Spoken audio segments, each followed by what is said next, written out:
strength. Amen. Nehemiah vale sefulu. Oli leri lau malo se lea. Lau se lau pese. I never lost my hope. Ooh, I never lost my trust. Oh, I never lost my faith. But most of all,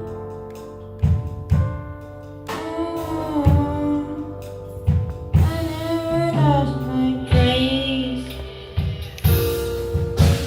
I told my family know. Ooh, I told my only all. Only I told you, I see the end.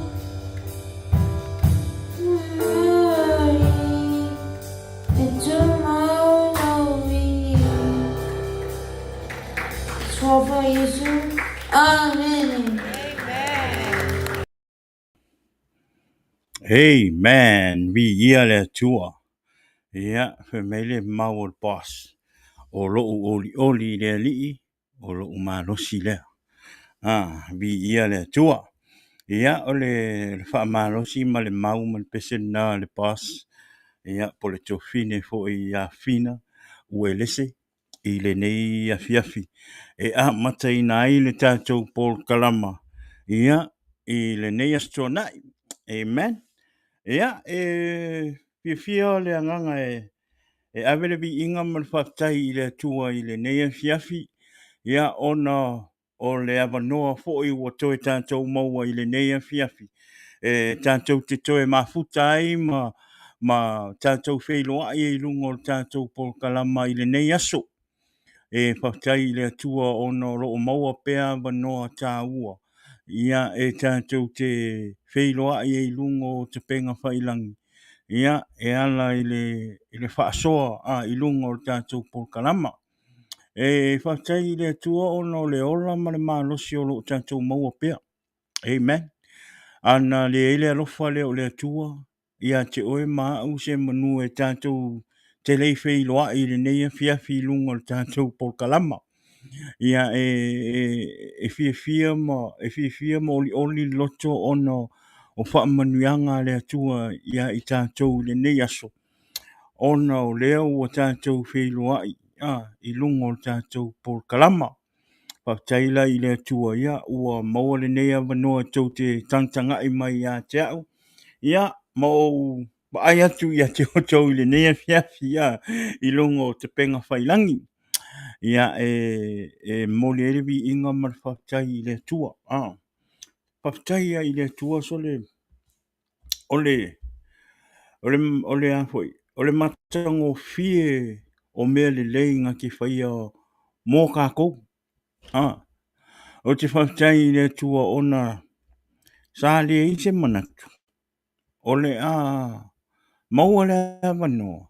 E tātou whaatase li nei aso i lungo le tātou polkalama. Pea na o whailoa atu le aso tofi, le aso tofi le tātou polkalama. Tātou te whailoa i le tātou polkalama i le nei aso. Ia mai le nā wā i le taimina, le aso tofi mai lava le taimina. Tātou te rei loa e po le pea wha po o ame tutupu i le wā lea. Tātou te lei loa pe tupu ni whaalave ia i tātou, whaalave whapose. Wā tātou te lei loa me tutupu. Amen. A ole mana ole atua i lona lofa ia te oema. Leana pui mai a tātou le vālea. E o mali taimine. A lea ua tātou wheiloa i lungo tātou polkalama i le nefiafi. I le alofa o le atua. Amen. E pei tātou te manatu whaatau waai. A ole wā mai la stofi mai le taimine. E whai asinga ke leo le wā kau ke lei loa me ko kupo i le wā lea. Tātou te lei loa. A te whapitaila i le atua. Ona o leo ua maua le nei avunua tā ua. Ia, ua wha ea ina atua i le tātou polkalama. Ma wha atau nuu ina i le tātou polkalama. Ia, i le nei fiafi. Ia o le vi inga mawalunga ngā ma le whaptai i le atua. Ona o leo tātou wheiroa i lumonu. Ia a o leo tua nu. Ia e tu maula i le atua. Le vi inga ma le whaptai i le nei fiafi. Whaptai e tu fo i a te o tau. Tātou a inga wo mai masani. Ia, moe mai e fo i o loo maua mai le nei polkalama i lungo tātou te penga whailangi. Whaptai i a te o tau i lo tau te lia o tātou polkalama i te tonu o lo maota. Ia, po tonu o lo lawa. Tonu o lo ta avale. Po whea lava le mena e te mata ma e maua me tātou polkalama. Pamanu i a te lele atua i a te oe. Tari tonu e le whaafo se i lau sau lungo o tātou polkalama. Tari tonu fo i e le mao lau sau lungo o tātou polkalama o kei longa. Ki tari tonu o le anganga o le atua. O lo musu atu i a te oe. Ia. O tauna e sau tātou te mafuta ma tātou whaalongolongo. Ia, i se upa amalosi fo i le nefiafi o wina mai e le anganga o le atua. E tātou te tātala noa i ma tātou whaasoa ai, ma tātou whaamalosi ai. Whaamalosi atua i a te o tau, e le ngata ile. Te whaamalosi i a te au le upo le atua. Amen. Ia o le vi inga. Ia mawhaptaina i a te o tau. Ia onoro o tau whatanga ino le tātou polkalama. Ia, i tonu o rau whale le ngata i plea ulunga o rau kirfongi. Amen. Ia, ele tātou tile i o rai le tātou atu le tātou whatarofa. Whamone. Share le tātou polkalama. Amen. Share le tātou polkalama i le nea fiafi i lunga o rau Facebook. Ele ngata i leo le tātou YouTube channel. O le tātou polkalama, o le taimine. O lo live sa o tua le tātou polkalama i lunga o le Facebook. Ia ele ngata i leo o lunga o le YouTube. A whaila e tele o iloa tātou YouTube channel. O ngai la tui lalo le link le ngō le link nga e te alu le tato YouTube channel. Ele ngā te lea alo le ngā. Ngai anu la i lunga le YouTube, i lo YouTube. Ngai search la i le upu Jesus is the Answer podcast. Po le ta for Rainbow Family. Ia o ngā oso kule i lunga le kako page. Ia ngai kiliki de ye. Ia ngā. Ngai kaunga subscribe le kako YouTube channel. Subscribe le kako YouTube channel. Share kako YouTube mo le tato Facebook. Le tato pokalam. Ina ia whapena o na whaalawa i tele atu le upu ma le tala le ia Yesu Kiriso. E au ngā lau share. Amen. E au ngā le rau share lingo le tato pokalam. A tonu e whainga le e whaalongo mai nisi o inga nisi o wo. Olo o mia se soswani le whaaleanganga. Ai le ngaka i lea po stangata ua mawhatia se loto. A o rau share ngā. Le sete, le la e se ina ili tatu pokalama. O le a maua i le avanoa. E alu atu le upo le tua le tangata o lo mo mia soswani. Wa o le upo le tua e iai le mana o le upo le tua. A tonu e te le whaalonga neina. Ai o lo whaalonga mai nisi o tangata. Po nisi o inga. O wo. O lo whaalonga longo mai le upo le tua i le nefiafi. E whai ma whaamalosi anga i o lato. Loto mo lato nganga. Ia, ia le tua, ia whatalo watu le uso. Malo kiunga. Kalo watu le uso ki a Kongo. Malo lava se fua mongia i. I rau fionga. Whaptai tuni in mai uso. Ia, share ka pokalama uso. Amen. Ia, ai, tere na wasi tatu whamtalanga. Ia, watula nei taimi ia. Watu el whatalo fo ili ne fiafi. Le tanto pokalama. Jesus is the Answer podcast. I sunga i whawhenga inga o le nei lau langi o lo tatu iai. I le ngata i Samoa, Tutuila, Manua, Apolima, New Zealand, Australia, Ingikia, o ko kele sai o isia o Samoa la Ingikia. Ia o Isala elu. O mea uma. Lalangi a koa o lo o iai. I sunga i whawhenga inga. Whakaro whaku le pokalama i ne fiafila o tau sunga i whaiwhi au. Tari tonu e nisi o tau nisi o whawhenga inga o lo tu la i le upu le taimi nei. Le taimi nei i mina fo i tu o langi o lo o iei nisi o Samoa i New Zealand, Australia, le ngata e fo i leo si tatu atunu i Samoa. Tari tonu ia o lo o iei sunga i whawhenga inga o lo o ngā lulue le taimi nei ma tū le upo le tua. Amen. Le ngata fo i lea ia. Nisi fo i o whaiwhi au o lo i nei le mātou i tū. O lo o sa ili le upo le tua ma sa uniuni le upo le tua. Au wā le asa pati a te au. O lea. Wha malo. Ma whaptai etu le pokalama. Ma whaatalo whatu le pokalama. Ia te o tau i le nei aso. Ona o la o tau ngā luenga. E lo tau ngā luenga pe o na o whai etu pia. E le whai ngofia la o tau ngā luenga. Pa taifo i la o tau ono sa i le ngā luenga le tua. Ma lor wha palpale. Ma lor fi nau le ngā luenga le tua. Amen. Ia lofa le tua ina ia wha penao na wha tamau a ingo o tau suifonga i le ngata i leo tau mapau. I le upo le tua. E ana i le anganga pa i o le tua. E fe so soani i a te o tau. Wafo i fi tā ma whainga tā o leo langa. O upu ma tala tangata e talafo. Whawhetai ia māloa lo o tau on sa. Amen.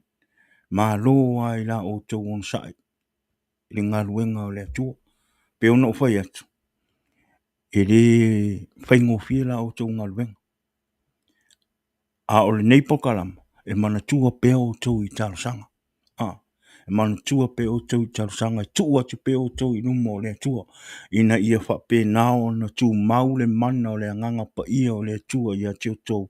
Ina ia o tau whaalango lango i ai. mo tau whaatua. Ia mawhairuna na whina ngana. O lea, whaatalo whaatua i pol kalama i le nea fiafi. Ia te o tau sunga i whaifi au. O loo ngā lua i lea whata whaitaulanga. Ma lea whata whaitaulanga. God bless you all. Amen. Ia, le ngā te lea, ia, le ngalo hoi i tātou tina matama ma tutua si o tātou o tunu. Po whea lava o mea o loo papa au ai. Au sino si o tātou o tunu i nei langi. Whaatalo whaatu le pokalama i le nea fiafi ia te o tau. Ma lola o tau te talo. Tari tonu hoi o lo o tau tapua ia hoi. Le alo whaiwa atu o tama whanau i le aso ma le aso. I whi au mga luenga. Ina ia whape nā o na ngā lue i tausi a inga ma le whatu a inga. Au ai tari tonu. Ia. O ele whailonga fsili inga o tau tapua inga. Amen.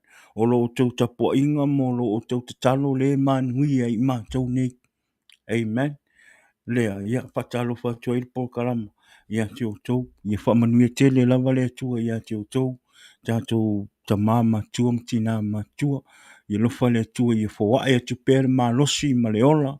Le ngate i lea wha pēro na wha malolonga ia te o tau. Ia ile nei ia fiafi. Wha tai tele le mai mo mai lunga o tātou po kalama. Wha tai fo i lea wha awanua ino o tau taimi.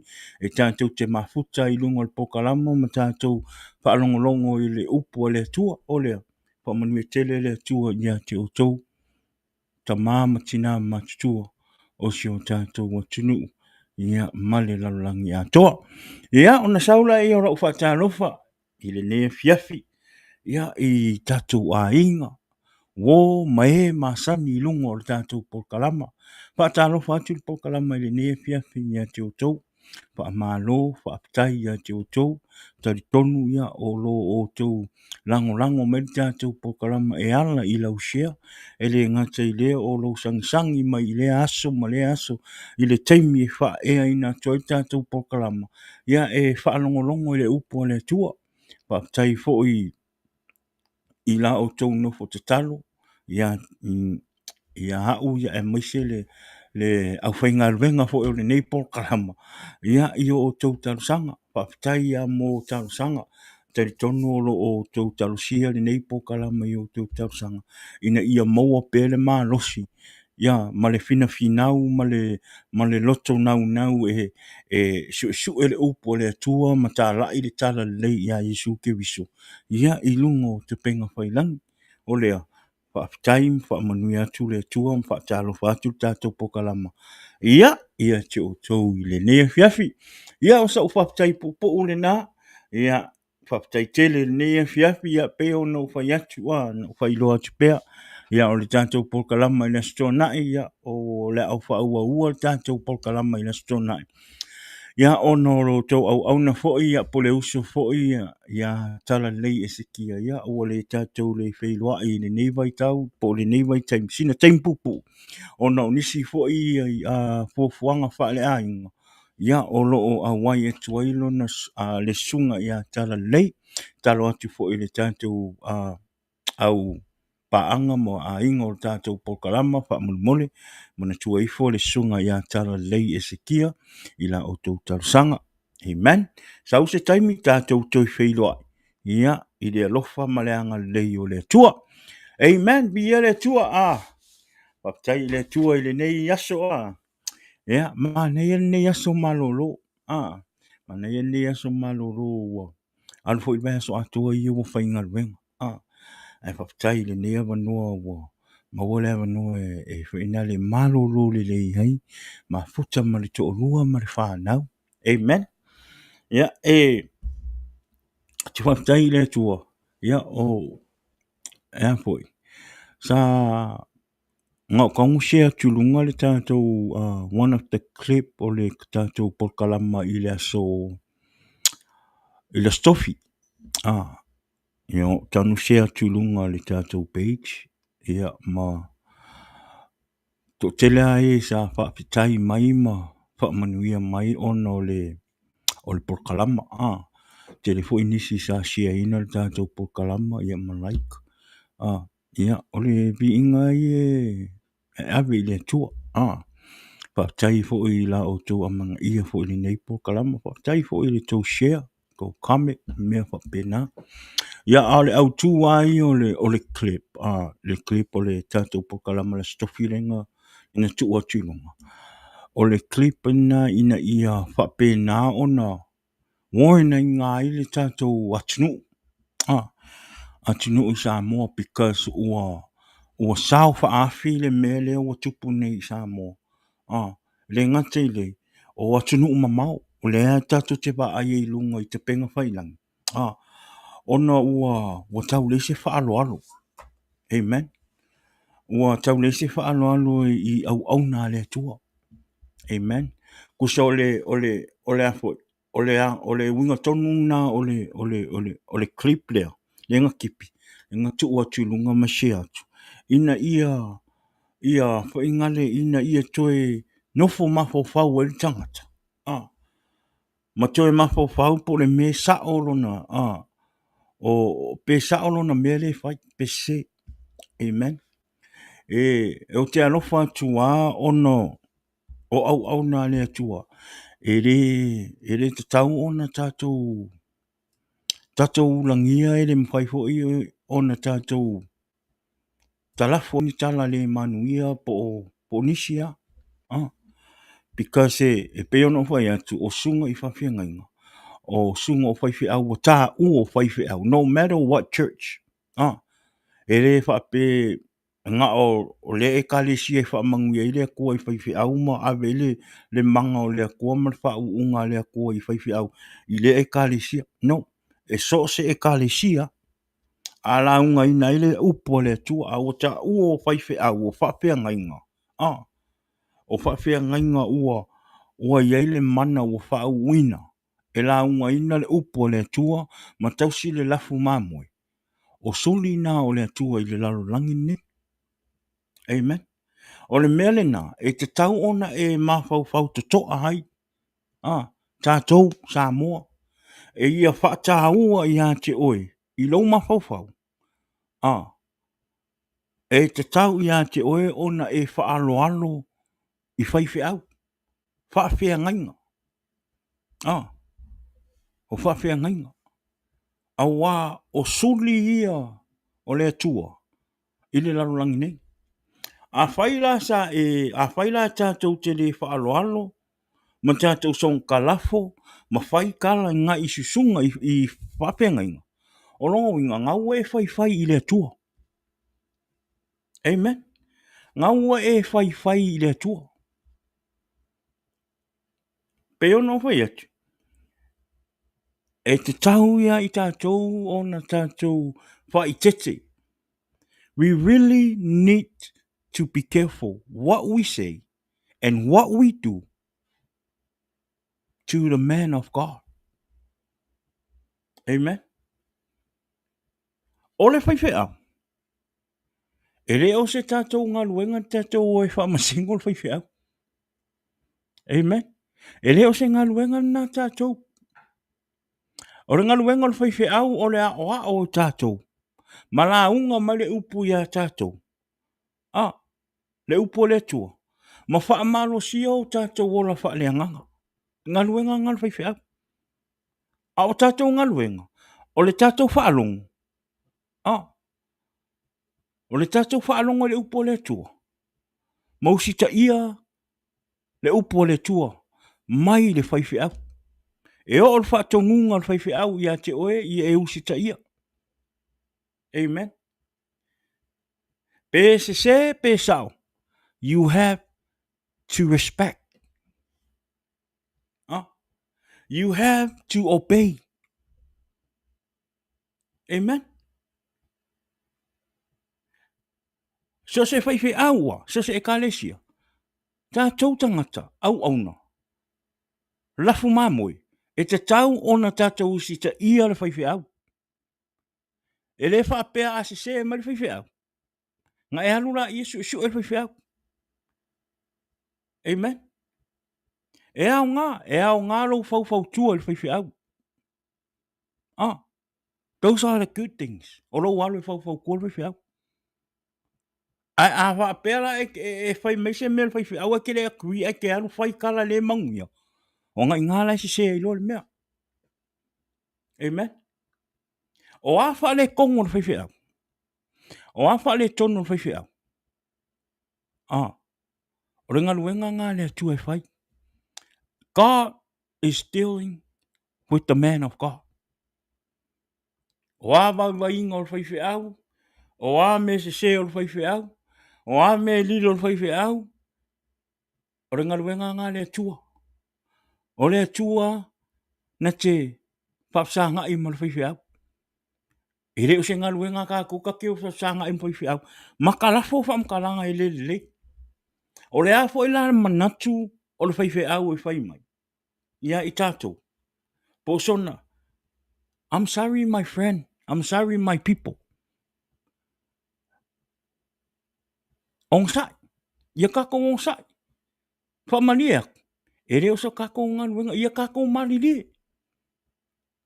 Amen. If you don't agree, you can walk away. You can walk away. Find another church. Find another pastor. Amen. E awangi i kalafuangi o kala. Awangi i kalafuangi o kala. Amen. Kasole mele wa South Afi. Kaluana wola mai samo. I never see e kere wa aiengi me fa peng kala wa kalafo. Ole mele anga. O ka post mai o lungo me i lungo ka penga fai langi ma fai mai kala fai fiao. Awangi inga lo ya uko. O a mea ko ke fai. Ngai sila mai fonga o le akua. Amen. Lau whakuanga, e siri aku lau sau e whai au kala. Ah, e siri aku lau sau e whai au kala ma e alu e whai au lunga penga whai langi ma kalafo mai kala. I lo e kele malai ai. I lo walu whai kala o whai whiau. Pe kele whai sau kala o whai whiau. Ah, ai ke sau lunga ka penga whai langi. Even if you don't say the name of the pastor, but don't forget, God can see what's in your heart. God knows everything that come in your heart, even if you don't mention the pastor's name. Amen. Let's see the fear le tua lo loto. E loa le leia le tua le au. Ah, nai fai e lo whamtalanga. You have to be careful. Amen. E ka kau o ngā kako whai keki. A ele malia le au. You know the best way for you to do? Ah, instead of saying bad stuff to a pastor, or complain to other people about pastor, or come on social media and complain about pastor, instead of doing that, the best way for you to do it, go talk to your pastor. That's the best way. O le awala mamare ngā. O le awala ngā me melka ngaka e malamalama le upu. E fefe ma makau i le akua. E makau le vaha o ngā ia ma le whaiwhi au. Ah. O le ka ngaka poko ngā. Amen. O le ka ngaka e popo. O le ka ngaka o lai fefe i le akua. Ma koe poko le mawhau. Le aso se le whaiwhi au. E sili ia ke oenga e alu ke karangoa le whaiwhi au.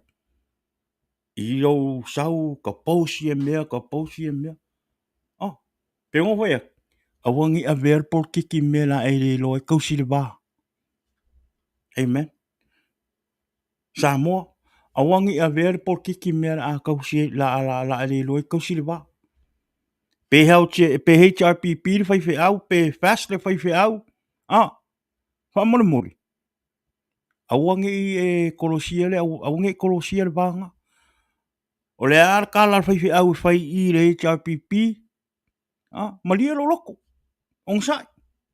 Po le a fwoi le kala whaiwhi au whai i le fast. Ong sai. Whamalia lo loko. Ah, ong sai. Aru ka kalo i le akua. E awa ke saurunga ka penga whai langi ma ka ka fai mai fai fe au ma ku sa pe kere o mentioning nga mai le ngol fai fe au I sila fia le ko lo roko sila fia le ko awala ka ko ka alo I fai fe au fai keke awa a o nga pa u mai le mala ia ke oi mano ai ia nga ka lo fa ku la ia amen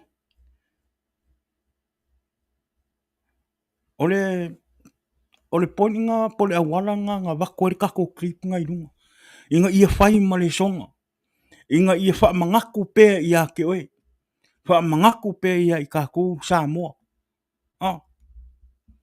ia ka ko fai ke le nga ka fai Samoa ngai fo ia Amerika ele fo I ko kupu ngi Amerika I ka le fi au wal waku le upu amen ka ko sa ka ko mo sa amen I ka ko fefe ka ko maka pe ngo fo ia pe ke va ia ko al fi au ele o manguia nga mera fai on sa amen awange California kala le mafau pin kala le fi pau al meo ka ko on sa kalia o le ku nga luenga nga le ku e tio nga luenga e tio le ku mal fi amen e pa u vo I ale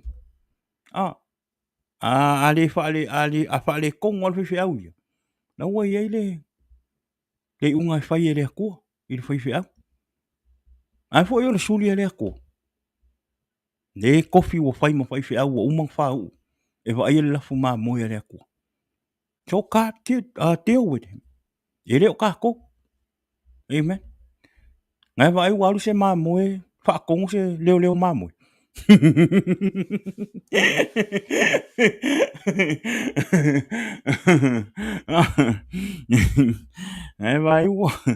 ngai vai wo ke ia se leo ma mo e wa ku ma mo ka kala mo kinia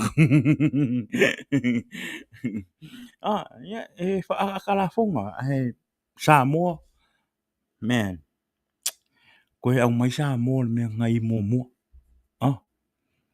ko au mai Samoa me ngai mo ole ava man fa alo amen leo wo o ai fai fi au o fai ele manguia fai e kala ele amen ka kong sa ya ele fa pe a ngelu uma fai fi au fa mol le singa me mala mai ska ko ku ele ungi angit ele ungi ku fo e ko kusa le ar fai fi au mo e ma or kanga ka ola o ku e le ku o ma ngava or king or fai fi au nga fai ele mo le fif pe ya o e ma amen ai pa wala ngai seseng o fai fi au ko fi ele ku ele e va ila fu ma mo o le fai fi au fa manui ai le tua ma fa au ina ele tua ile up le seseng na o le I au fo inga ngaka nga fai fi au e tatu te just to sai sia ia mau au mai tātou le whaaloalo ma le alofa ma le wherwhani. Peo le ngō si o matonu, wherwhani sa moa. Anga le anga ngi ngu e se ma le pe kere o kere I o I whangasa. E o e alu kukuila. Nga e alu la I awange I e alu e sisingu.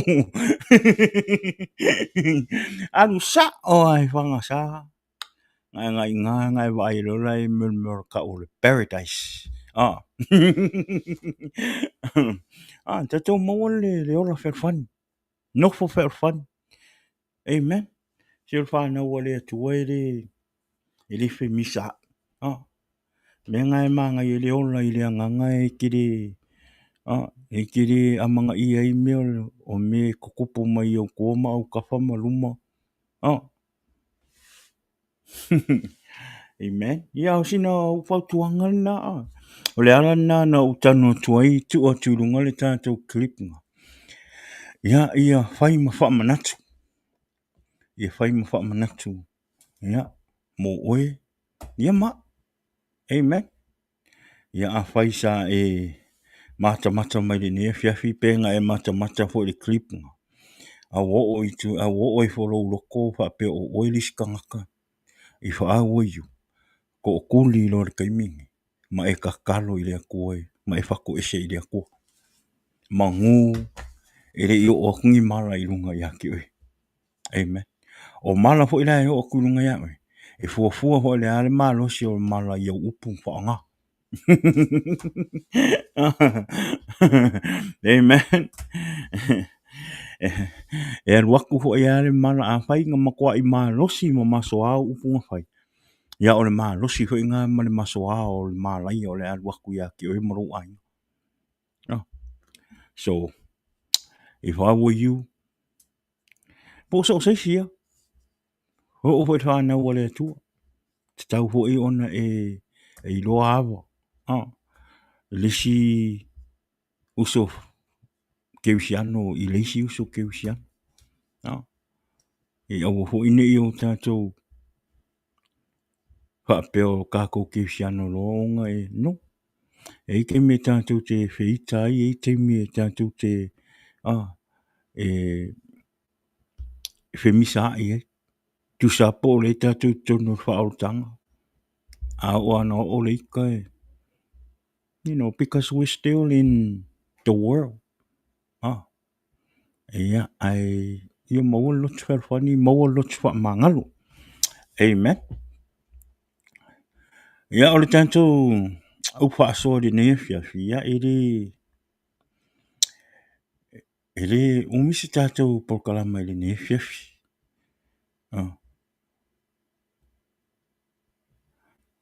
Amen.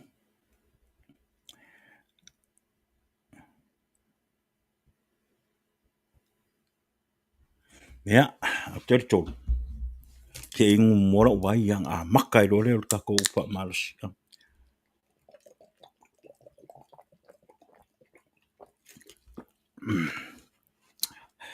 Amen. Ia, te tonu ia ole ia tō o loa li tātou upa malasi. Ia, i le ne fiafi, ia whamanuia le tua i lau whaalongolongo i le ne fiafi. Ia whapena ona, whaatanga ina le mana le angangapa ia i lau loto. Ina ia whapena ona, ngā lue atu le angangapa ia o le tua ia atu oi. E whaamala malama a tili lona whina ngalo i le nei aso. Ia, ala i lona upu. Amen. Ia, ai talo i le tua. Ia ina ia whapena ona whaaleanganga mai lau whaalongo. Ia i le ne fiafi. Awane i tui whaelo atu whaamule share tātou pokalama. Share tātou pokalama. Ia ina ia whapena ona. Tele ni e whaalongolongo le upo le tua le ne fiafi. O leo ngā po i le tātou pokalama. Excuse me. Le tātou pokalama i le stona. Ea ngā e prepare tua i tātou. Tātou le i nei le tū nei le tātou i nei Amerika, le tū le astona, ia wa te tonu New Zealand, Australia, ia o loo whaile la tū sauninga i le nei wasa, la wa whaile la tū sauninga. Ia mō tātou o loo i nei Amerika, Tutuila, Hawaii, Alaska, ia, o le angana, o le tātou pokalama i le astona i ina ia, prepare i o tātou anganga. A wā le sapati kai au. Amen. O lea ngā o le upo le tua le tātou pokalama i le stonai. E sauniuni e lo loto mo lo tangata. E te mafuta i le tua i le sa. Amen. A whaila, o lo o yeise mea o lo o whale tonu e lo a inga, pu yeise mea o whaalawe lawe ti Apollo ia te oe mo lo savalinga i malea tua. Ia, o lea ngana tātou pokalama nea stona. Ina ia whaasa o lo toina oe. Whaasa o lo toina o lo tangata. a tātou te le i o atu i le sa, ta te o i whale tapua i le tua. E aweo tātou vi inga mano tātou whaftai i le tua. Ma tātou tapua i sa oloto. Ma tātou tapua i sa oloto. Ia, ona, o leo wa uma ona, tātou whaalongo le upo le tua i le stona. Ia, e boi apa i o tātou tangata, amen? Ia, e whetau i fo i ala ma le tātou mta upo le ne fiafi tātou. O le fina ngalo leo le atua. Ia, e tātou te tala noa i le tātou mta upo le ne. Ia, o le apoi, o le tātou tusi. Le la tātou whaitau e na tasi al whai upo. O na tātou whaasau e la i le tātou upa malosi. O le tātou upa malosi o le a maua mai le Roma e valu whai upo e lusun malbat. Amen. Tasi al whai upo. Romans 8 verse 28. Roma e valu whai upo e lusun malbat. Whapea. Ua tātou i loa foi. E ngā lue le atua i mea umalawa. Mō le lei whaatasi ma i lātou. O e ua lolofa atu i a te ia. O e ua vara a wina i lona fina ngalo. Te tātou whaalongo Roma e valu whai upo e lusun malvalu. Whapea. Ua tātou i loa foi. E ngā lue le atua i mea umalawa. Mō le lei whaatasi ma i lātou o e ua lolofa atu i a te ia. O e ua vara awina i lona fina ngalo. Amen. Papalangi. Romans 8 verse 28 says, and we know that in all things God works for the good of those who love him, who have been called according to his purpose. Amen. Te whaalongo. And we know that in all things God works for the good of those who love him, who have been called according to his purpose. Amen. O le a tātou tala noa i le au auna. O le ola au auna i le atua. O le a tātou tala noa. I le mea o le ola au auna i le atua. O oe ma. O le ola au auna i le atua e re whaingofie. Life of serving God, it is not easy. Amen. Whai mai, ua tātou i loa foi e ngā lue le atua i mea umalawa. Mole le lei whaatasi mai lātou o e ua lolofa atu i a te ia. O e ua wala au wina i lona fina ngalo. Meaning, o le avea o tātou ma au auna a le atua. Ma whaia le ngā luenga le atua. E wheso soani mai le atua. O le fina ngalo fo i le atua. E tō fi ai oe e whai ma au auna. O le ala le ngā luenga le atua o lo ua tō fi ai oe e te ngalue. Amen. O lo wheso soani le atua i ati oe. Amen. And we know that in all things, God works for the good for those who love him, who have been called according to his purpose. O mea uma o wala awina ile atua e tātou te au auna.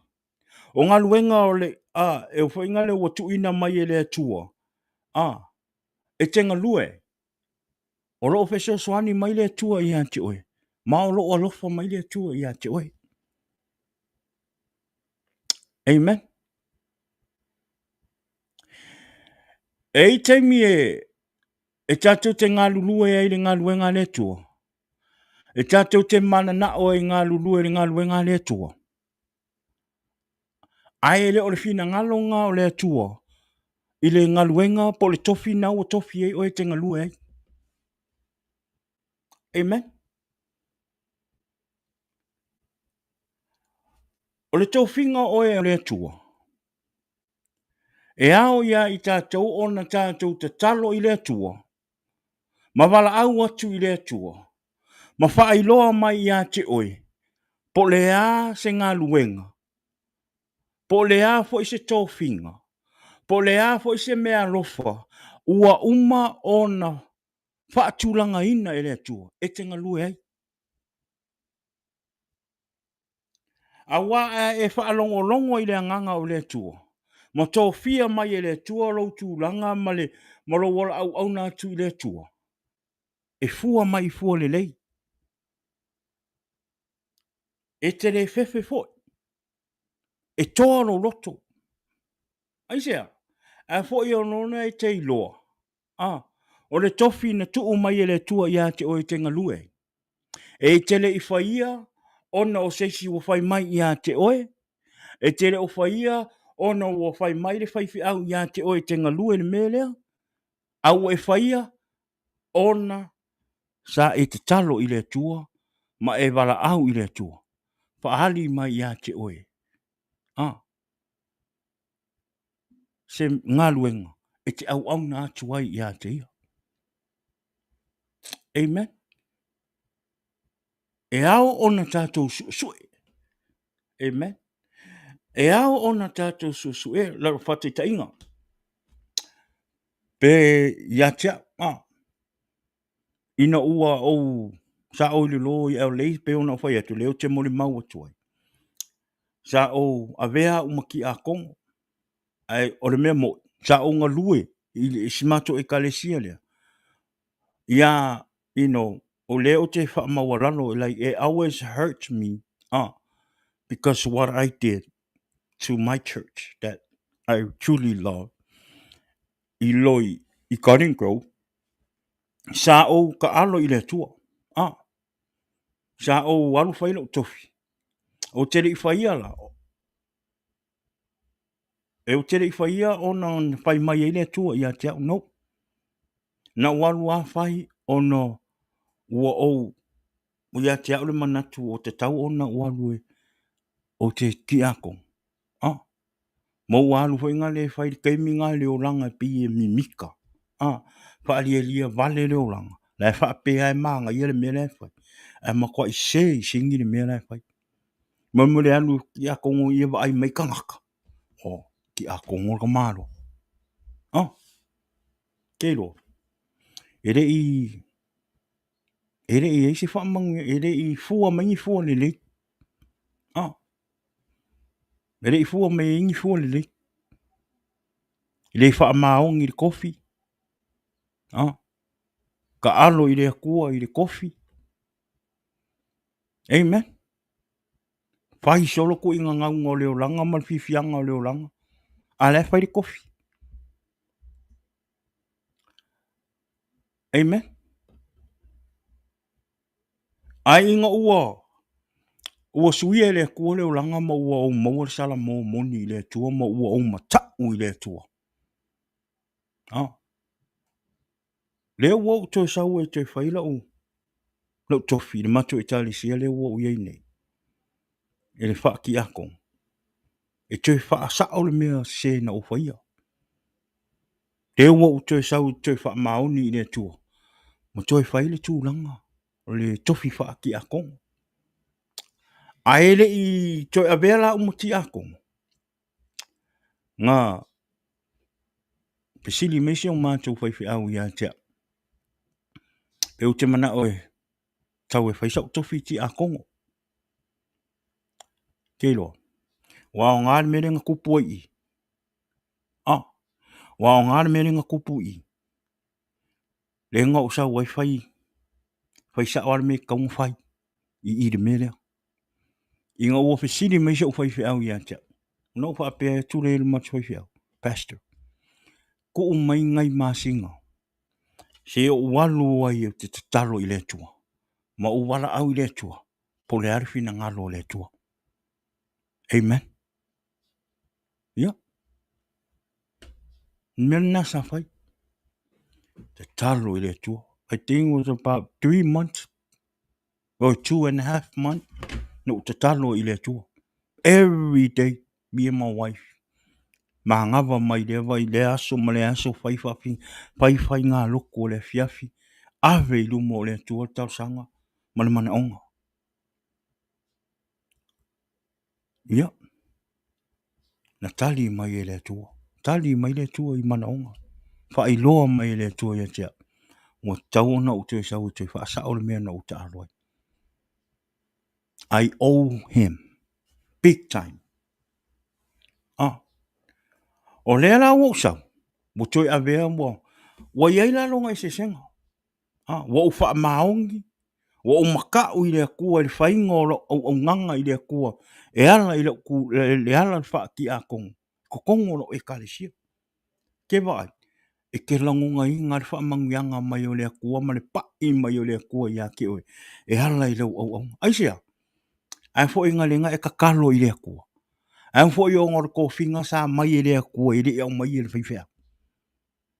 The only thing that my pastor did, he asked me.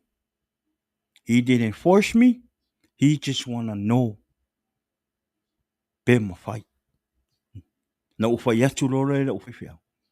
Pastor, give me some time. Let me go ask God. So walu te talu I le tua. Po le harifi na ngalo le tua ia tia.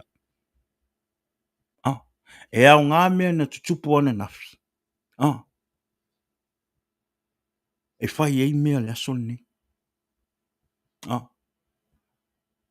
O a mea ta tutupu anga ngafi. E sui ei mea whai le aso ni. O a fo I la mea o le tutupu nei lo o langa. Lo o nganga I le tua. E pipe ai mea o lumana. Wele le lei o le tua. Amen. O le lua pe teru. Pa ipu mua.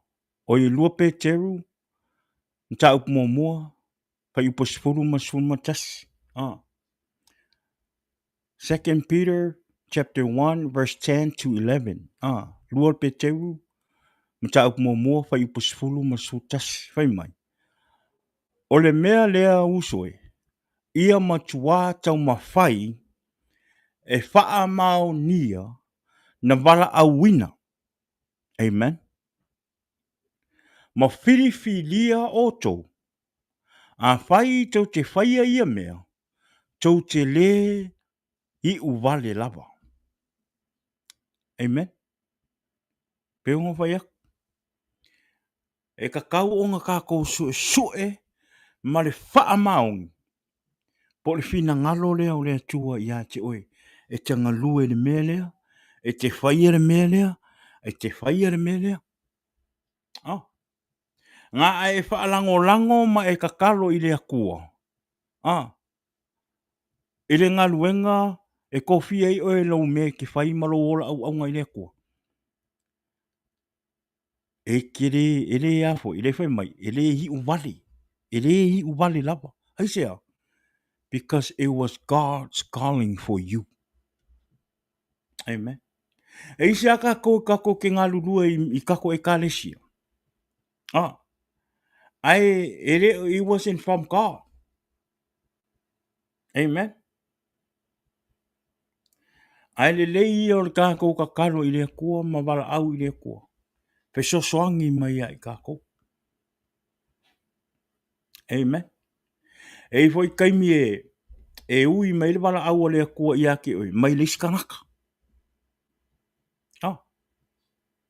Nga wha ngā inga le kua kangaka nga. E wha iloa mai lo wala au nga. Sau le wha iloa ia ke oi. E ke iloa. E iloa e le anganga. E iloa I lo wha alongonga le pa I me le anganga pa I o le kua ia ke oi. Sumatasi, whai mai, o le mea lea, e tuu I nā tuai, I ate o tau le awanoa, e ulu whale a tuai, I le mālo e whaavavau o lo tātou wali'i ma le whaaola ia Yesu Kiriso. Therefore, my brothers and sisters, make every effort to confirm your calling and election.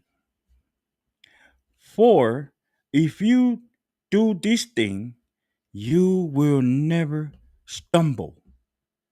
Amen. Sumatashi. And you will receive a rich welcome in the eternal kingdom of our Lord and Savior Jesus Christ. E tā ua lo tātou whaalongolongo I le anganga pa ia o le tua. E tā ua o le tātou whaalongolongo I le tua. Po le alo na whina ngalo mo oe.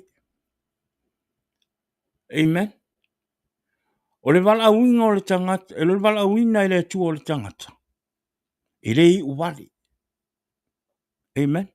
E whaamanuia I le tua. E le tu la fo ia I le tua. E whaamaoni I le alofa o le tua. O mea uma na fola I le tua I a te oe mo lo wola au nanga e tau nuu wa ma le whaamaoni. Amen.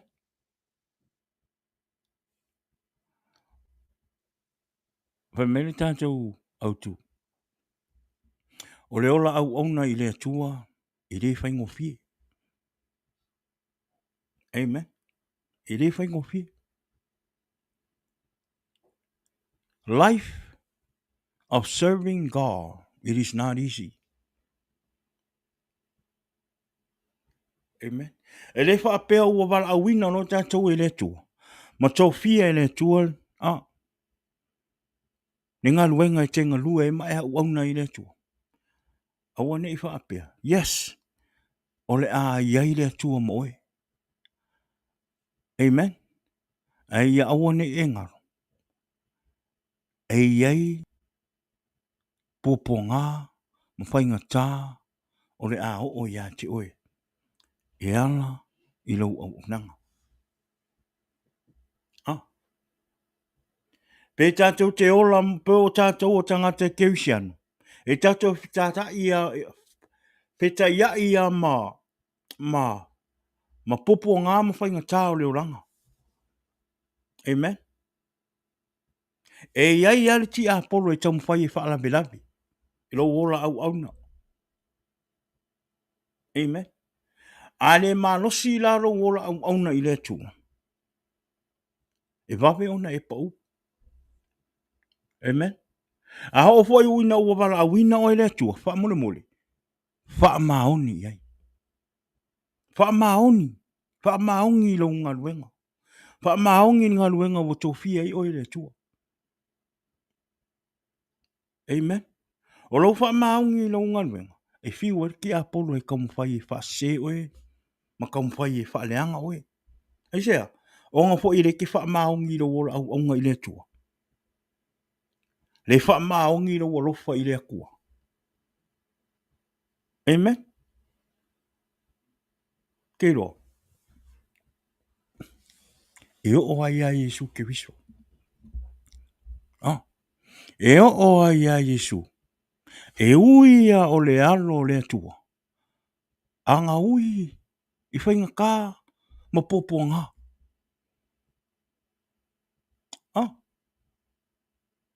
Amen. E uia o le alo le akua. O ia, e uia o ia o le ali whaola. E ngā uia I popo ngā.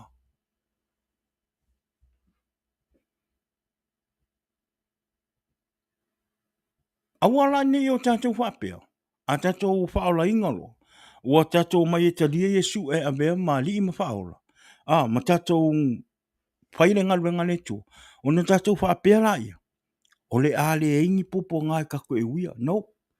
Like I said, even Jesus, the Son of God, walk through all the struggle and pain. Amen. Ai keiro. O ngā mawhakianga male Male afo.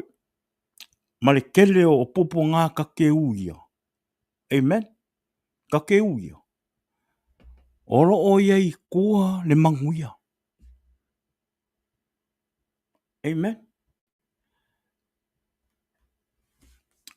Peongo vai aku. O le ola au ngai le tua le whaingo fie. Ai kilo o ele me mali.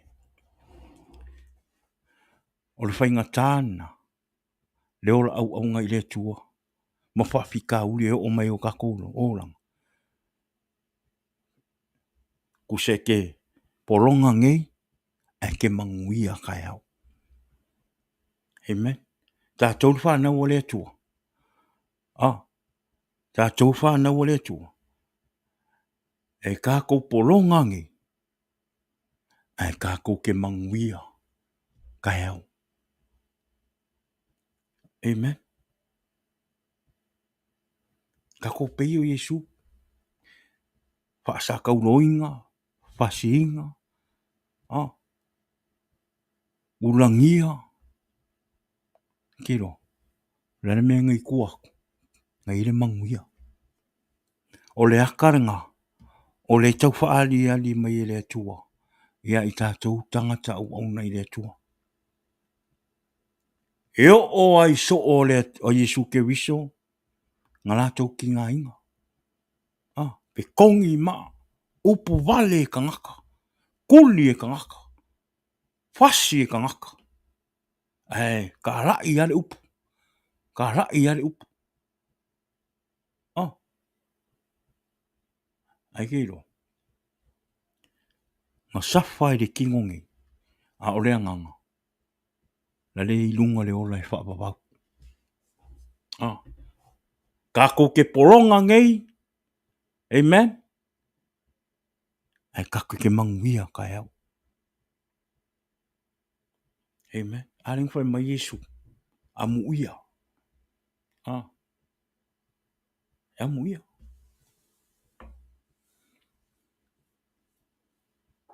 Kala Yesu ua. Me kala Yesu.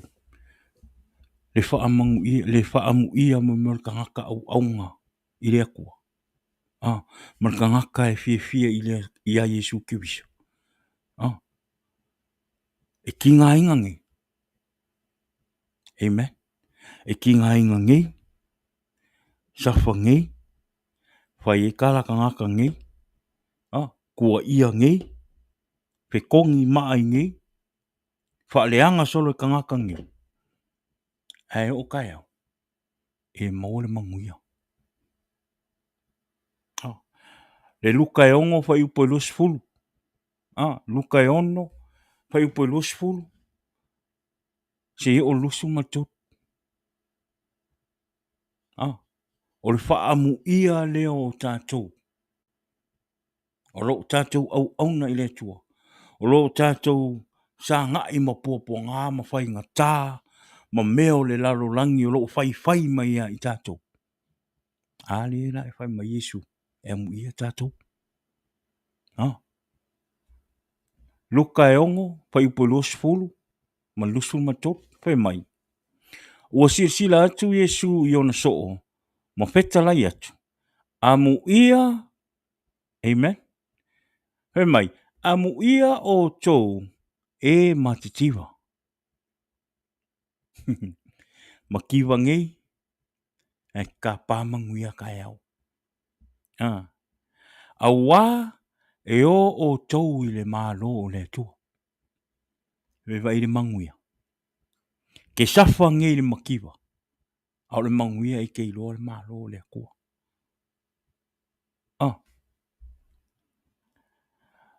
Sunmatasi. Amu ia o tō e fia a ainei. Awa e mao ona o tō. Amen. Amu ia o tō e tangi nei. Awa e whetā nai. O whetā nai o tō. Lusfu malua. Amu ia o tō.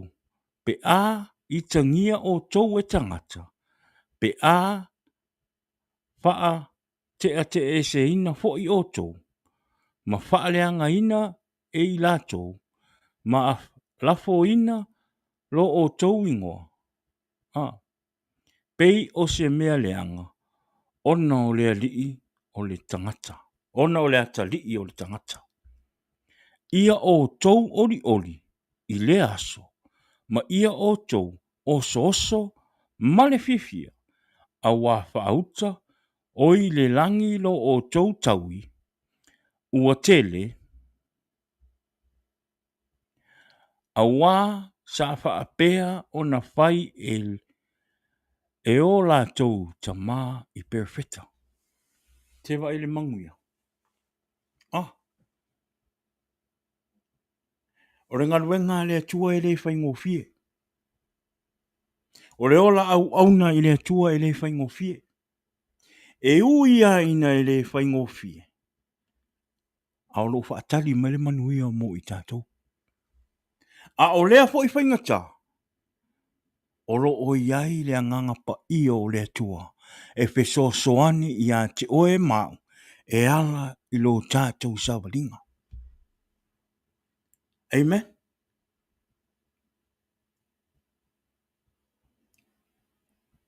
Le whaingofie. Ai whaingofie mea uma. I le whaatasi mai o le anganga pa i o le atua i a te oe. Amen. O lea. A whai u whatua e sau tono whautanga. Let me remind you. Take your time. Lean to the Holy Spirit. Pray to God every day to help you. To make you strong and stronger and stronger and stronger. But make sure. Read the Word of God every day. The Word of God will help you more to be strong for the Lord. Mawhaia ngā luenga le tua. Amen. E tātou te safa ngei. I le whainga o le ngā luenga le atua. Mau auna i le atua. Ma tāla i atu upu o le whina ngalo le atua. E tātou te manuia. I le teime wala auina mai i le atua i a te i tātou. Amen. Ka mai Yesu ke wiso amu ia i tātou. Amen. Amu ia i tātou o lo upu leanga ina. Amu ia i tātou o lo whai mai e tangata. Amu ia i tātou o lo mātitiwa. Amu ia i tātou o lo tātou mātitiwa i mea o le tino.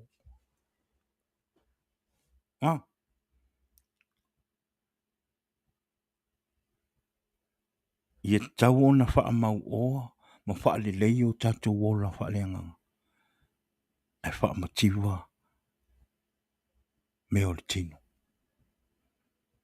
Aisea, alai whakatkari mene manguia piko sili o ngā manguia ma le manga ia ma le matangofie. O lea, o le ola e wha wawau. Amen. O le ola e wha wawau. A o tātou la le manuia le teminei o lo fia pe i mea le olanga. Fia i fianga o le olanga. Fia i whai mea o le nei laulangi. Maua le oa, maua le malosi. Whaaru le malosi mea o le laulangi. Ma amu mai i eo o lo o mātitiwa. Ma e o lo o tau mawhai e tā lai atu whina ngalo le atua. E telo. E te fia nge. E te mālai a tai au. Amen. Ale sa uar kuspai. Te fia nge. Ma whai mea le laulangi. Ma maua uma mea le laulangi. Maua uma wha mangianga o le laulangi. Ia. E ngaka rai nge mea le tino ma le laulangi lau fia nga. Ao kai au. Ia. E ke alu le mālaia. O le ale mala ia le pafi. Se oli. Amen. Ia. O mera ia e kupu ka ngaka o le manguia ke minga I mea laulangi ma paifisianga laulangi. Me kupu ia ki oko. Ia. Le whai mai le luka e ongo. Lufu wha. Se i o lufu lono. Luka e ongo. Pai upo e luofa. Se i o luo ongo. Le whai mai. Ai peitai. Oi, talo whai ia te o tau. O e maua. Whanongo le mea tātou le ula mai. Le whai mātou ma o tau mea ula. Le whai mātou ma tangata tau te whai mai, tau ke wa ai alalo mai ma mea whapenga. Le o tau I e tau te le fia I mea whalea nganga. Tau te le fia I mea whalea tua. Paua mea tau te fia ina o mea o le larulangi. Fianga o le larulangi ma mea uma whapenga. O mangu, o whaamanguianga o le larulangi. Pauanga o mea ngai ko ke fia ai. Le lai whai mai. Whai mai I Yesu le luka. Le whai mai I Yesu le luka e ongo whai po lusu wha. E se I o lusu ni ono whai mai. Ai peitai. Oi talo whai ia te o tau. O e maua. A wā ua o tau maua. Lo o tau le lei. Lufu lima. Oi! Talo whai ia te o tau. O e ua mā o ona. A wā e fia a ai o tau. Amen. Oi, talo whai ia te o tau. O e feitani. Oi featanai. Oi featani. Nei. A wā e whaano no o tau. Mā petangisi. Lusun maleona. Oi, talo whai ia te o tau. Pe a tau tala le lei tangata uma I a te o tau. A wā sa whaapea lava o na whai e o la tau tama I perifeta pepero. Kako wha ailai. Kusa le ke aile lei ngi o langa. Kele o kupe ma uwha mangianga I ngi laro langi no kako iai. Ko ke le whakangisi ko ke fia.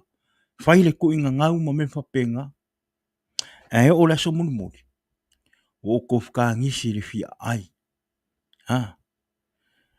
Ua ko whakangisi le fia ora. Ua ko whakangisi le fia inu. Amen. Ua ko whakangisi. Le ai un tupe. A lea la unga tupele upu. Le fola tupele tala le ia Yesu Keriso. Ia te o tau. O mai. O mai e talia Yesu. O mai e tātou te polonga whaatasi e whaile ngā ruenga le tua. O mai. O mai e tātou te safa whaatasi e whaile whina ngalo le tua. E le o le safa la whaile tinu. A o le anganga. A ui e whai mai ka ngaka o larulang. O mai. A e fia maua le manuia lea. A le maua loa manu e te sau e awero wola I le tua ma e te talo I le tua. Ma talia Yesu e avea maua li I mu whaora. You happy today? You cry tomorrow. You cry today? You happy tomorrow.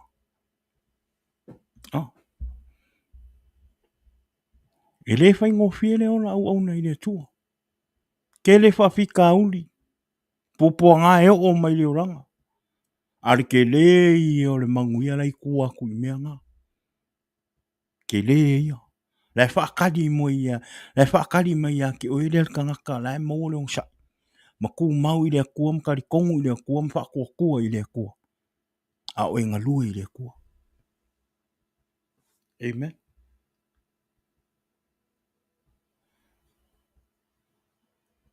e le whaingofie.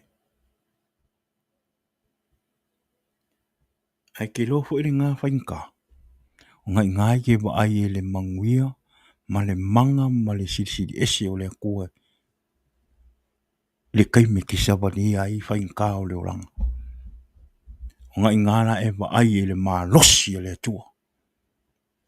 Amen.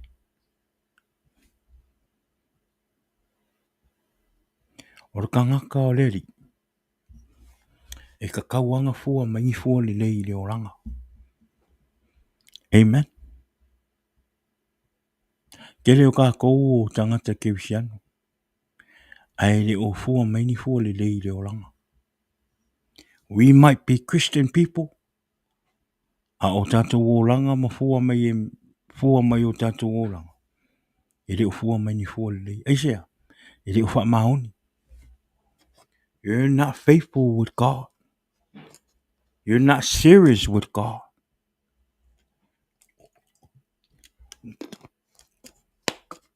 Amen.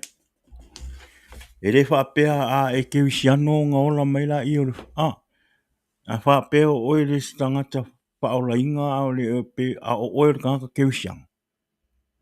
Ya. I le fua mai fua le lei a te oe. Amen. O le kangaka ke usiano ai wha maoni. Ma whaia ma le wha maoni ma le matau ngā luenga le atua. E fua mai fua le lei. Nga e a kangaka ke usiango ai le wha maoni le atua. Amen. So e le wha apela ai ke usiango ai ki le wha maoni. And then you gonna accept winga le mo mai fua le lei ya ke oe. No. No. Ele avea ke usiano. Tātou tangata ke usiano. Ma mea whape e te le wha maoni ni ngā luenga le atua. E te le wha tāua te le a te oe ngā luenga le atua. Nga e manatu la i e te tau ona tupu mai ni fua le lei i lo o langa. E tau ona tupu mai ni me le lei wha manuanga le atua yet. No. That's not going to happen. E le tupu. O le kangaka ke usiano ai wha maoni i le atua. Ma whaitu langa uma. E fua mai ai fua le lei. Pe ona whai atu. E le whapea ke usiano oe na e whapea i e automatically fua mai o fua le lei i lo o langa. No. E le wha maoni. E le fua mai fua le lei a te oe. Amen. E le whapea e ke usiango o ngā automatically i no. E le fua mai fua le lei i se la au e le lei. E le fua mai fo i se fua le anga i se la au e le lei.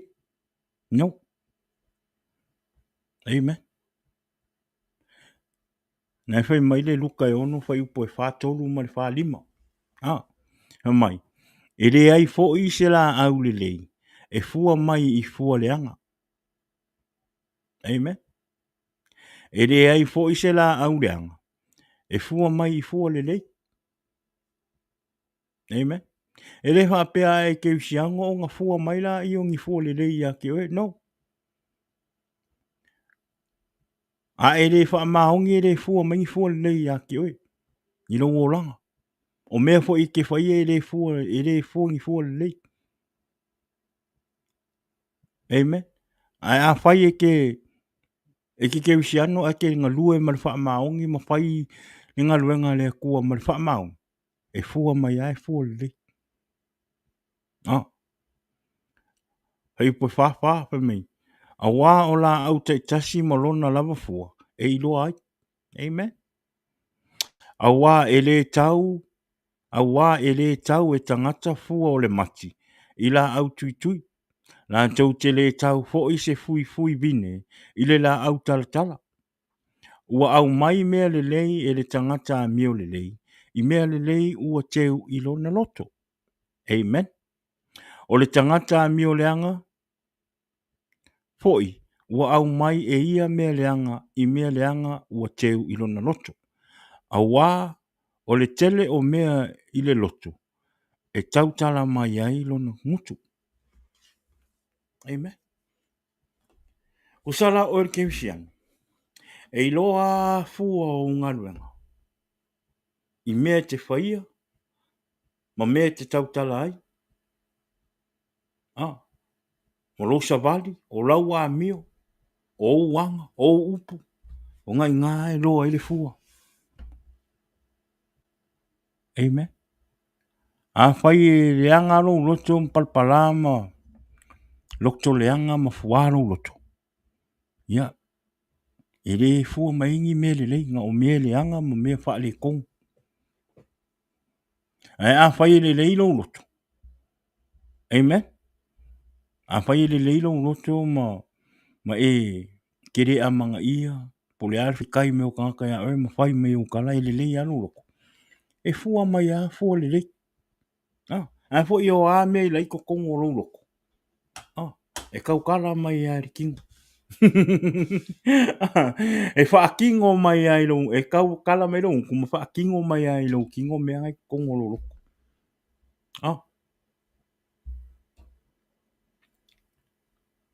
Runga ruenga le tua e le whaingo fie. Amen. Runga ruenga fo e le tua. E wha tā ua ia te oero wha maungi maro matau i le tua e whaingo runga ruenga le tua. Amen. A whai e te wha mauni i le tua e fua mai fua le. A whai e te le whainga, a whai e te le wha mauni i le tua. Ia. E fua mai fua i ale wha mauni i a te oi. Amen.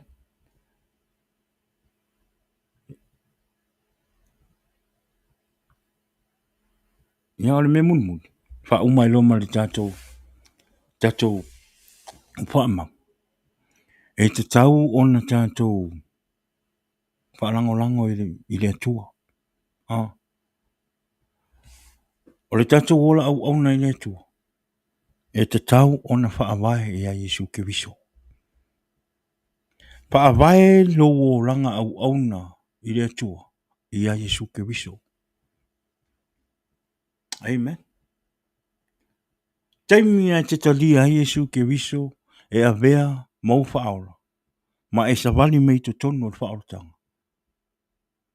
Ia wha awae lo wola, mo lo wolanga, mo lo wola au na i le tua. I a Yesu Kiriso. Let Jesus be a foundation of your life. Amen. A fo o Yesu. O Yesu e tātou te whaalangolango. Amen. O Yesu o whaavae o mea uma. O lou o langa. O lou a mio. O uma natu. O whai unga. O lou savali. O lou tautala. E te tau o na whaavae i a Yesu Kiriso. Amen. Luka e ongo wha iupo e whaongo ma le whaavalu. Ma le tātou tusi muli muli lea. Whai mai. Se a ea le mea tā ua ai. Au e hoi mai. Oi. Se a ea le mea e tā ua ai au e oto. Lea li ie. Lea li ie. Ai tau te le whaia mea o te whaia tuai. Whawhitu. O se sau ia te au.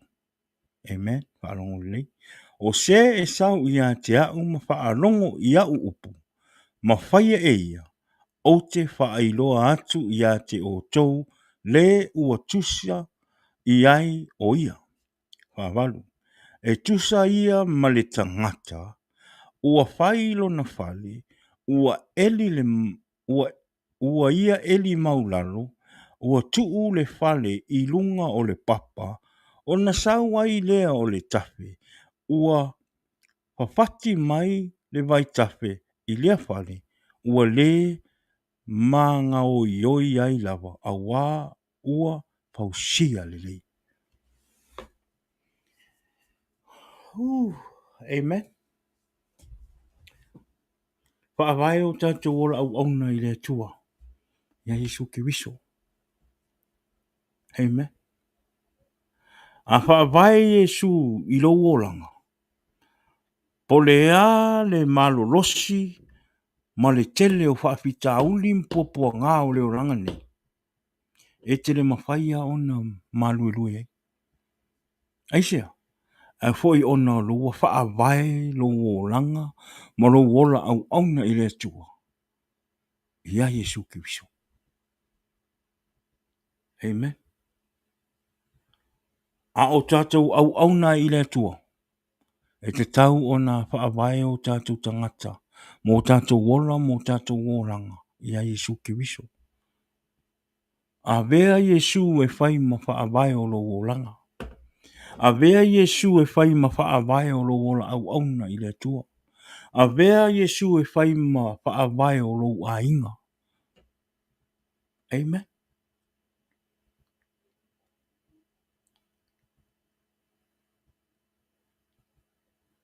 Let Jesus be a foundation of our life. Po le ala le tele o whaafitauli mawhatianga o leo langa nei. Le mawhai e whaafitauli le ona whaamaluelue o tātou wola whaaleanganga i le tua. Le mawhai. Po le a fo le tau mawhai le ti Apollo e tau whaaleanga mawhasese i a te oe. Ma tau mawhai au mai po ngā le wā oe malau to olua, malau whanau, malau ahinga.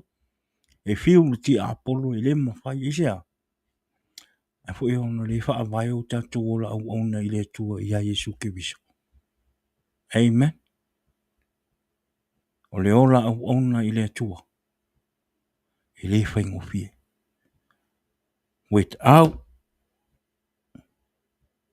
Without Jesus be our foundation. Amen. E tātou te le mawhai o na whairenga luenga le tua. We have to let Jesus be our foundation of our life, of our serving God.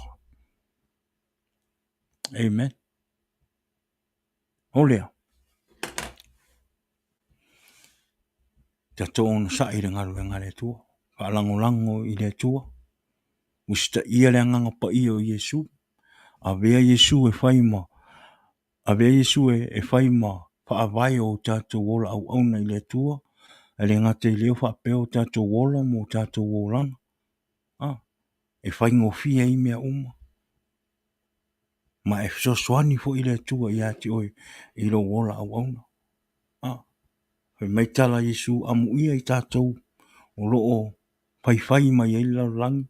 Amu ia i tātou o tātou mātitiva. Amu ia i tātou o loo tātou on sai ma whai pēringa luenga le tua.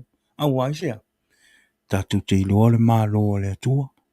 Ta te o fo i le mālo ma le manuia lea. I le ola e whaavavau. O lea whamanuia le tua i le ne fiafi. O le tātou upa mālosi le nā mo oe mau le ne fiafi. Te di tonu le loto ma le fina ngalo, ma le anganga, ia. Ua whaamanuia i tātou le ne fiafi, i le upu le tua. O lea, whaamanuia tele le tua i o tātou a inga, o ma e masangi lungo tātou pokalama, ma e o loo lango, ma e o loo mata, ma maua mai le nei pokalama i so se taimi. Whaamanuia le tua i ati oe. Talo i le tua ina ia whapena o na pui ia i tātou le nei aso, po le nei fiafi, a o tātou walo atu, nia mo le asa pati a tae o tātou e avere vi inga mal whaptai i le tua. O lea, whamanui tele le tua le nei fiafi, whaptai i le tua, ono Yesu, amen, amen. Ia, avere vi inga mal whaptai i le tua, vi ia le tua, Tan tonu ia o le tātou polkalama le nā le nei fiafi. Ia whapena ona whamanuia le tua. Ia e ala i lau whaalongolongo. Ia oe lea pe a whaiua. E maua mai le tātou polkalama i le nei taimi ina ua le tātou polkalama. Ia whamanuia le tua i lau whaalongolongo. Amen. Whamone mole. Share tātou polkalama. Ia i le nei fiafi. O le ia o le tātou folfolanga ia o le asata iao ia o le lai mai i le tātou lai mai o i le mātou e tālesia i le aso atai au i lunga o lo Facebook live o le ali liveinga mai lunga o le tātou podcast le tātou sauninga tai au le la a live sa o mea i lunga o lo Facebook ia ona o le tūlanga hoi ngale o le sound le audio e le se audio pe a fai because e le a totoa umai ia mea e fai e fai na le tātou pokalam i o i le mātou le fale o loo fai le mātou sauninga ona o i le fale ia e le onga o le wifi e camera e lo e kama i masingi le fai le audio ma mea ma penga a o le puenga ia tu fafo mai ia e fai sina fai ngata tele ona o le lava o mea me fai ngā wenga ia ai te talo i le tua taritonu ia ka alu o provide e whaalangolango i le anganga o le tua, whaalangolango fo i le tua, na te whaasoa mai, na te whaatupe ma whai umai tūlanga ia whapenao na manuia e le tātou porkalama. Ia i le teimi o i luma, ia o le asa, ia o le tātou porkalama, ia o le apu sa o mea i lunga o lau Facebook, i lunga o lau Facebook live, i le aso atao i le teimi o le sulua, le teimi a mata inga i le launga pe o no whai atu. Ia o le asa, ia o le apu e mai a le launga mai o i tātou wharisa. Ia ona ua whaisina ma mao le tūlanga le wei lua e matosi i atu iai. Ia pe o le ala le ua le whaise tātou lai pe a uma mai sauning. Pe o le mele masani e. Sa whai, sa lata mai i lo whale le mātou wharisa. Ia ona ua. Ma mao le mele ua mātou si e le just for now. Ia pe o le alanga ona ua tuai mai. Ia o le lava se taimi e sa uniu ne tātou pokalama. Ona o le wawe o le taimi. O le la a life. Lea o le mafuanga le ua life sa o mea le tātou launga mai o le mātou e kālesia. Ia ina ia tātou whaalongolongo ai ma tātou ma whaamanui ai. Ia ia o tātou tangata, ia o tātou pokalama la nai le sa. O le a le laivinga mai lunga o tātou pokalama lea. Ia a o le a live sa o mea i lunga o la o Facebook channel, mo whaamane mole ia a tātou fo i o loo i nei vai aile o tātou i nei San Francisco, ka kou o loo i nei Bay Area. O le mele o whaile mato sauninga just for now, o i Daly City, right down the street from Cal Palace, put ka unga le mea, yeah. It's right across from the Samoan store, from the one street up, but it's right, we're right behind the dollar store right there. Yang ngai lunga le address le mele fel maksoning, male taimi. Ya wa pe te nofo i Daly City, San Francisco, e laka aku ngai ngā. Ya, mai tātou te maafuta whatasi, ila sa. May tātou te worship together with our church.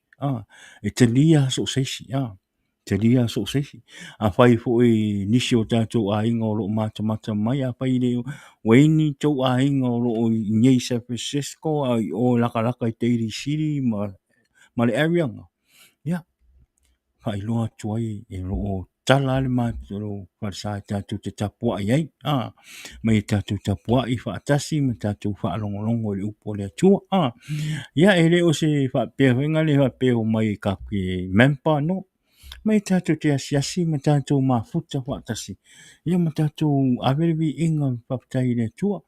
Mai fo e tātou whenua i ai, mai tātou lulu lima ai. Ia o nala e latu i lunga le tātou lunga le tātou whai ilo le latu i lalo. Ngai latu ai le address ma taimi a mata i le lotu. Kuso le mātou anga sā ia e a mata i le awhar sifuru, o i a mata i sifuru, na i le sultasi. Amen. Ia a mata la i o le lotu i pese meo le surulua na i le tasi. Ia na walu fo i lalo na walu la address ngale tasi lua lima ngale li fo i lalo Sunday school se fulu ngai su tasi. Main service su kasi 15 ngai le kasi. Mai tatu mafuta. Mai tatu te mafuta. Mai tatu te whairuai. Mai tatu te puai whatasi le tua. Ia ai tonu ia o tatu polkalama le nā i le ne fiafi. Whamanui tele le tua i le ne fiafi. Ia whapena na pui le tua tātou i le ne fiafi ala tātou sauna tu tātou te malolo i le ne fiafi.